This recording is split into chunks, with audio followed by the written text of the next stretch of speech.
प्यारे दोस्तों, एक जंगल में एक शेर रहता था।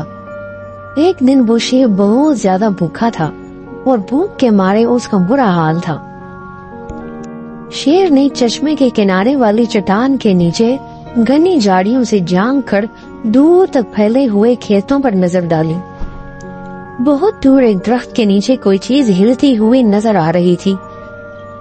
शेर ने पंजों से आंखों को मलते हुए दोबारा उस तरफ देखा। यकीनन वो एक काला हिरन था। शेर राहत से भूखा था। काले हिरन के लजीज गोश्त के तस्वुर ही से उसके मुंह में पानी आ गया और एक माहिर शिकारी की मानिंद झाड़ियों की आड़ लेते हुए उसने हिरन की तरफ कदम बढ़ा लिए। दूसरी तरफ बांसों के झुंड में एक चीता भी हिरन पर नजरें जमाए हुए बैठा था। भूख से उसके पेट में भी चूहे दौड़ रहे थे। चीते ने भी हिरन की तरफ बढ़ना शुरू कर दिया। हिरन दोनों तरफ से बढ़ते हुए खतरों से बेखबर नरम नरम घास खाने में मशगूल था। कभी कभी वो अपनी बादाम जैसी आंखें घुमा कर इधर उधर देखता और फिर घास खाने लगता। जानवर चूंकि खतरे की बू सूंघ लेते हैं, इसीलिए हिरन की बेचैनी आंखों से जाहिर हो रही थी और उसने भी खतरे की बू सूंघ ली।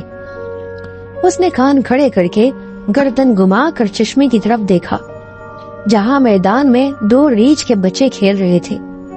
अभी हिरन पहाड़ की तरफ रुख करने का सोच ही रहा था कि मशरिक और जुनूब से शेर और चीते ने झाड़ियों से छलांगे लगा ली और दोनों तीर की तरह हिरन की तरफ लपके। हिरन लंबी लंबी छलांगे मारता हुआ पहाड़ों की तरफ भागने लगा। शेर और चीते की रफ्तार के मुकाबले में हिरन की रफ्तार बहुत कम थी, लेकिन वो अपने हल्के और सुडौल जिस्म की वजह से उन दोनों को पीछे छोड़ते हुए भाग रहा था। इस भाग दौड़ में इन तीनों ने मीलों का फासला तय कर लिया। आखिरकार हिरन एक चट्टान पर चढ़ गया, जो इतनी ऊंची थी कि इस पर शेर और चीता नहीं चढ़ सकते थे। शेर और चीता चट्टान के नीचे जुबानें निकाले हाँफ रहे थे और हिरन को ललचाई हुई नजरों से देख रहे थे। जब सांसें जरा दुरुस्त हुई तो शेर ने कहा, ये मेरा शिकार है, पहले मैंने इसे देखा था। चीते ने गुस्से से जवाब दिया, देखें, आप जंगल ये बादशाह जरूर हैं, लेकिन ये जंगल है, इंसानों की दुनिया नहीं है। ये बादशाह जो चाहे करता रहे। जानवर अपनी आंखों की हिफाजत खूब करना जानते हैं। ये मेरा शिकार है। शेर दौड़ा, इंसान हो या जानवर, जिसकी लाठी उसकी भैंस का कानून हर जगह चलता है। मैं तुमसे ज्यादा ताकतवर हूँ। शेर और चीते की तकरार सुनकर हिरन ने इत्मीनान का सांस लिया और कहा कि मेरे बुजुर्गों, ये मेरी खुश नसीबी होगी कि आप जैसे शाही खानदान के अफराद की रिजा बनूं। लेकिन पहले आप दोनों ये तय कर लें कि मैं आप में से कौन मेरा लजीज गोश्त पहले नोश फरमाएगा। शेर और चीता दोबारा तकरार करने लगे। इसी दौरान उधर से गधे का गुजर हुआ तो हिरन ने झट से मशवरा दिया, मेरे ख्याल से आप दोनों इस सिलसिले में गधे साहब से मशवरा ले लें, क्योंकि मशवरा देने के लिए तो अक्लमंद होना जरूरी नहीं है। शेर ने कहा, चलो मुझे मंजूर है, वक्त पड़ने पर तो गधे को भी बाप बनाना पड़ता है। चीते ने गधे को हुक्म दिया, वो गधे इधर आओ।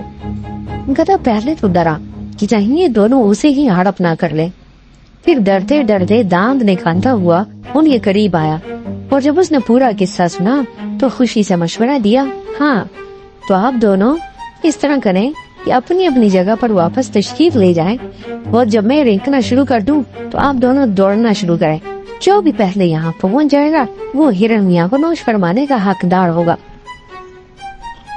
शेर और चीता भूख से बेताब थी, लेकिन दोनों को अपनी तेज रफ्तारी पर बहुत नाज था, इसलिए उन्होंने गधे की तजवीज मान ली और ये तय हुआ कि दोनों अपनी अपनी जगह पर लौट जाएंगे।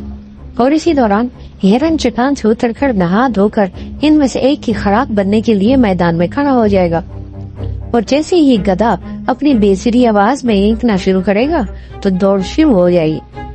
शेर और चीता अपनी अपनी जगह पर वापस चले गए। जब काफी देर तक गधे के रींकने की आवाज न आई तो दोनों का माथा टंका। पहले तो उन्होंने एक दूसरे को घूरा, फिर चट्टान की तरफ दौड़ना शुरू कर दिया। जब वो चट्टान के नजदीक पहुँचे तो देखा कि वहाँ तो चारों तरफ वीरानी और सन्नाटा है।